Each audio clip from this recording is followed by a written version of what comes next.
मित्रांनो, 70 ते 80 दिवस झाल्यानंतर आपल्या सोयाबीन पिकामध्ये शेंगा भरायला सुरुवात होतात.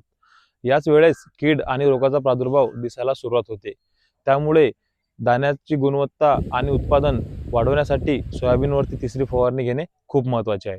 फवारणीमध्ये पाने खाणाऱ्या अळीसाठी व शेंगा पोखरणाऱ्या अळीसाठी प्रतिपंप आपण अदामा कंपनीचे बॅराझाइट 40 मिली घेऊ शकतो किंवा कोरोमंडल कंपनीचे मार्वेक्स हे पण 40 मिली किंवा सिंजेंटा कंपनीचे ॲम्प्लिगो हे प्रतिपंप 15 मिली आपण फवारणीमध्ये घेऊ शकतो. तसंच आपल्या सोयाबीनवरती जर का अशा प्रकारे डाग दिसत असेल तर प्रति 15 मिली पंपासाठी आपण अदामा कंपनीचे कस्टोडिया 25 मिली किंवा BSF कंपनीचं प्रॅक्झर 30 ग्राम आपण फवारणी करू शकतो. तसेच सोयाबीनच्या शेंगाची गुणवत्ता वाढवण्यासाठी पालाशुक्त खत प्रति पंप 100 ग्राम फवारावे. जसं की 0050 किंवा 0060 हे आपण फवारून आपल्या शेंगाची गुणवत्ता वाढवू शकतो. फवारणी करतेवेळीस कीटकनाशक आणि बुरशीनाशक हे सोबत मिश्र करावे, जेणेकरून आपल्याला रिझल्ट चांगले मिळतील. आणि फवारणी ही सकाळी करावी किंवा सायंकाळी करावी, दुपारी फवारणी करू नये.